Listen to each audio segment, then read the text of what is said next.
Let's get to the news. I have delayed this for far too long. You know who's not delaying his announcement for running for president? That's right, Joe Brandon, the current president. He's running for re-election. Oh my God, we were so shocked. Let's take a look. It was exactly 4 years ago today that Biden threw his hat in the ring for 2020 and warned voters then about Donald Trump's rhetoric. Let's go to the White House now. CNN's Arlette Saenz is there. Arlette, we've seen the president on video today. What do we expect from him live and in person? Well, John, in a little over an hour, President Biden will be holding his first public event. What are they, mowing the lawn of the White House? God, what's happening back there? The buzzing is like ridiculous. And since officially rolling out his re-election bid, the president is expected at around 12:30 to speak at a union conference here in Washington. What do you mean? For people saying like, why is he running? Are you crazy? The incumbent's advantage is dramatic. It's very important. It doesn't matter if he's 700 years old. It's too late. He already won one time when he was old, knowing full well that, like, you know, by the second time he was running, he was going to fucking run again.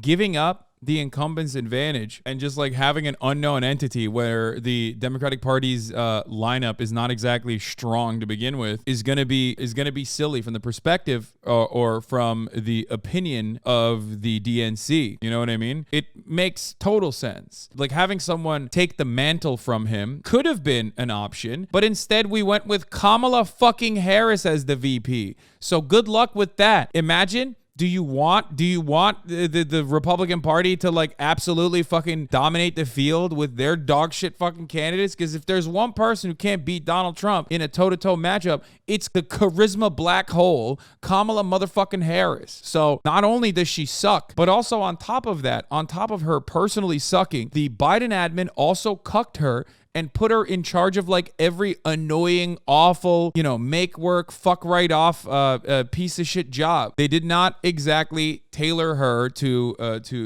be the next suitor, to be the runner-up as the vice president, to be the president. So that was awful, absolutely fucking devastating from the DNC side. A lot of people are saying gruesome Newsom. I mean, sure, you know, last time we had a fucking California governor become president, it was devastating for the United States of America. His name was Ronald Reagan. Now, but who knows?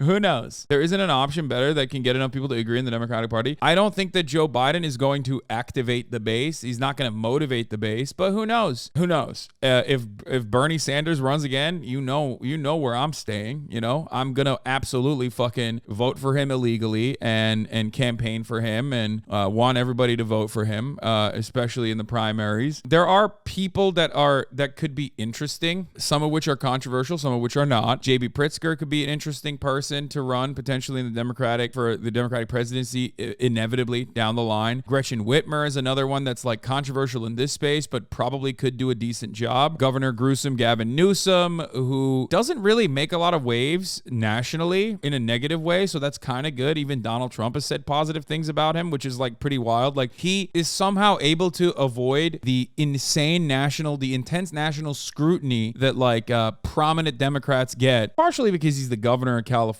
but you know they would just be like, oh my God, California is a fucking mess. You want everyone to be California if he ran. The young vote is moving towards Williamson. Yes, dude, totally. Look, I love candidates like Marianne Williamson. I think it's great that she's running. But if you legitimately think that because like TikTok is promoting her a lot, that she's genuinely moving the fucking needle, I don't know what to tell you. You are literally just, you know, wake up, please. Snap the fuck out of it, okay? It is perhaps, I mean, it's interesting to see what will happen with like how much TikTok can genuinely shift Democratic politics, but I suspect that you are out of your fucking mind, I think, if you think that she's like, just like Chang Gangers. Yeah, Yang, you mean, right? The Yang Gangers, isn't that what it was called? Like the Yang Gang, not Chang, you fucking weirdo, or Chan. These people are crazy. There will be no debates. The Biden record, 12 million new jobs, inflation down 50% from its peak, record wage growth, real GDP growth in Q1, still at 2.5% bipartisan infrastructure Act, Chips and Science Act, Inflation Reduction Act,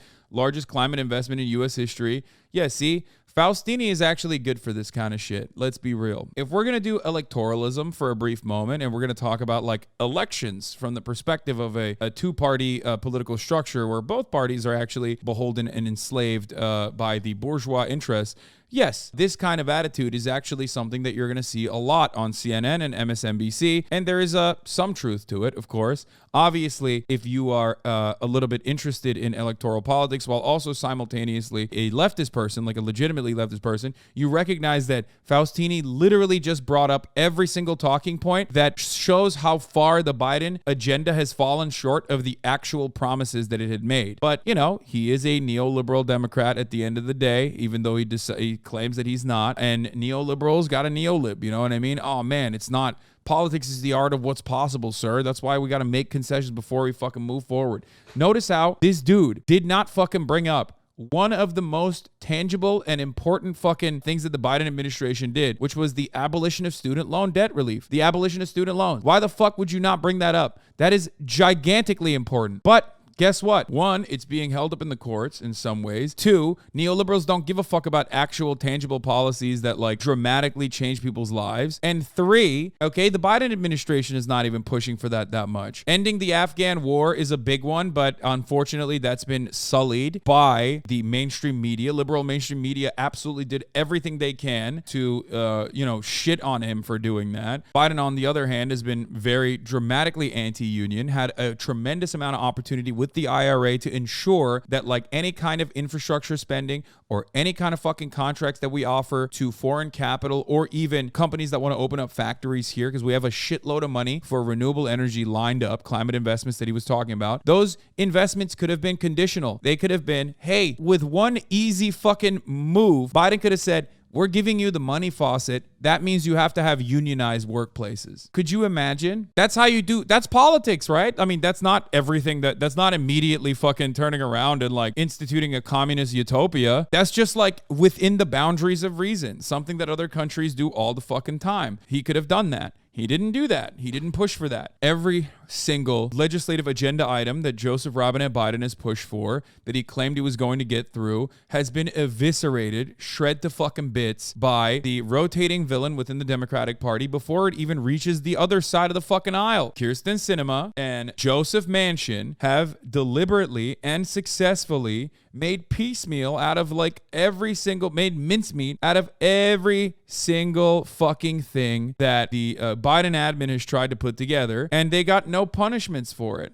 Here, let's just watch the full fucking ad real quick.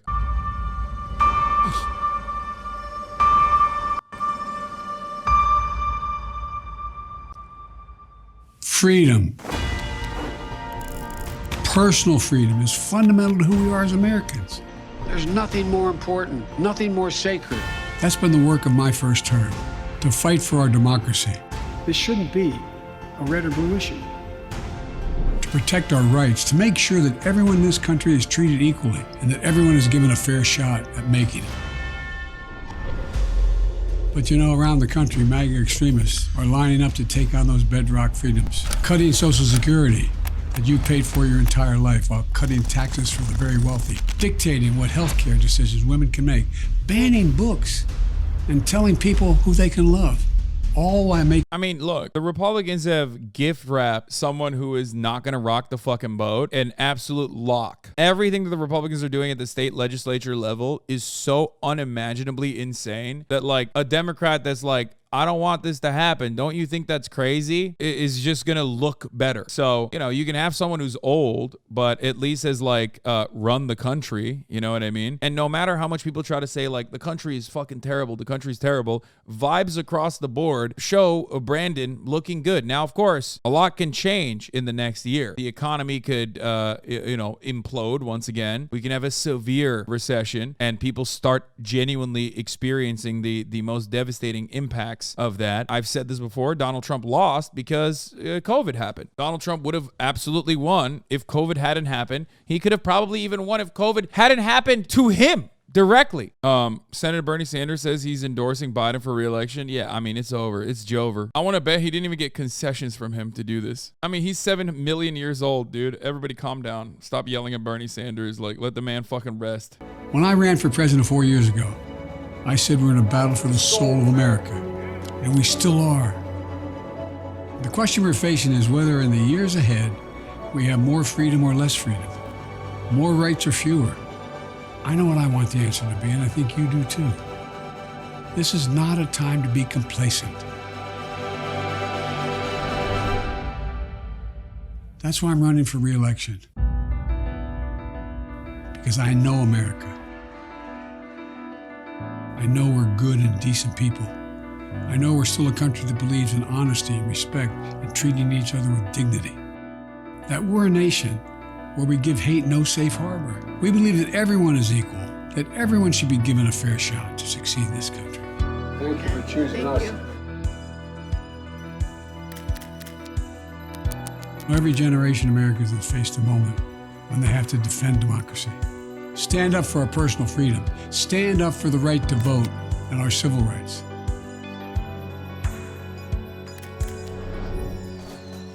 And this is our moment.